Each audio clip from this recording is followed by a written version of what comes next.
everybody, Shawn from Megadeth. You are watching Listen Out.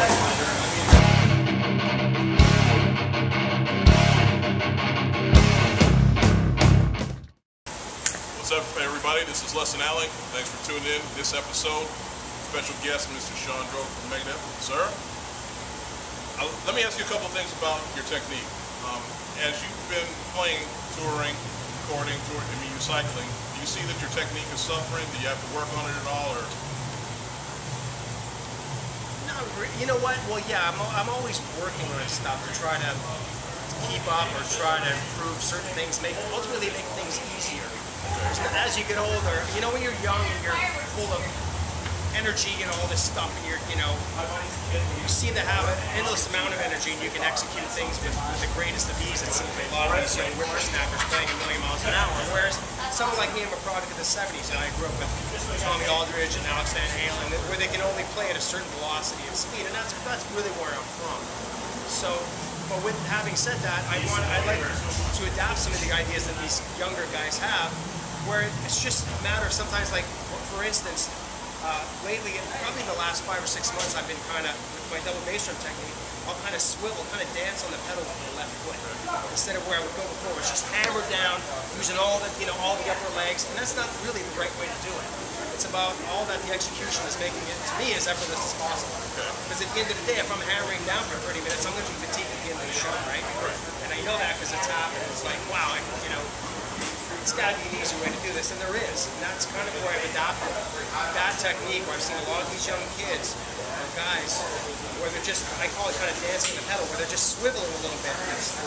Foot's doing all the work instead of just hammering down. So that's really worked well for me, as to where now I'll play a song like Head Crusher, which is a pretty fast double bass drum song.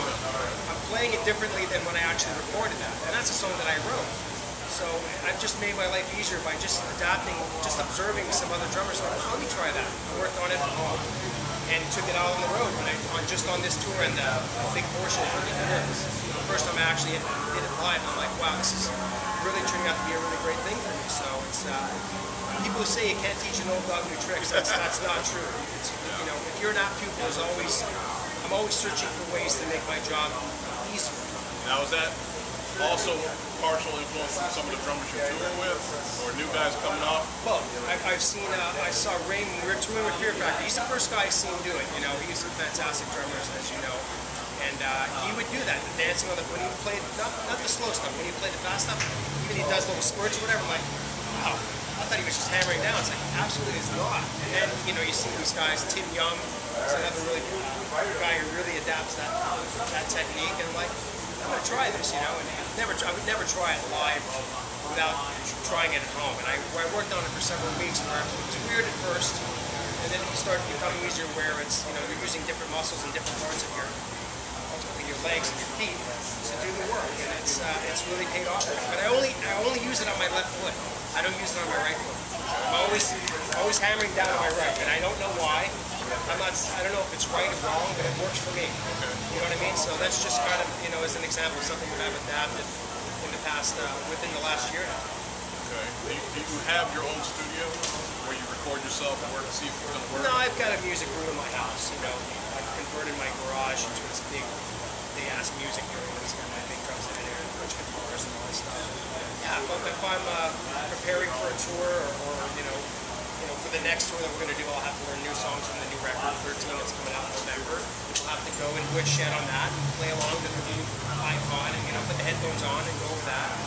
So yeah, but also if I want to learn something or try to do something new, or whatever the case may be, yeah, I've got a big room in my house that accommodates that.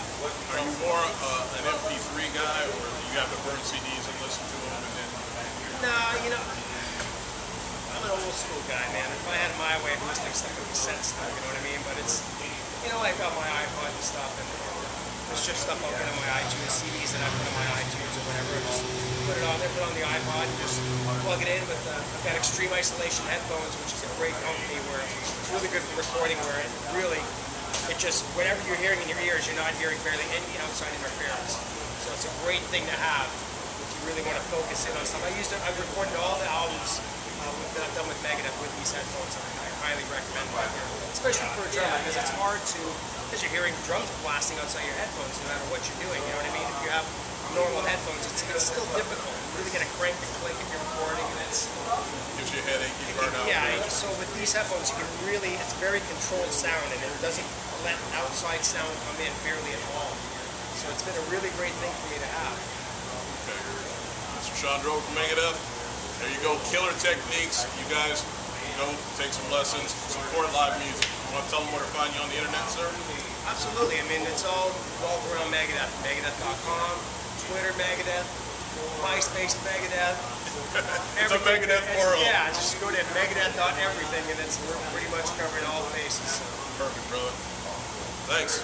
See you.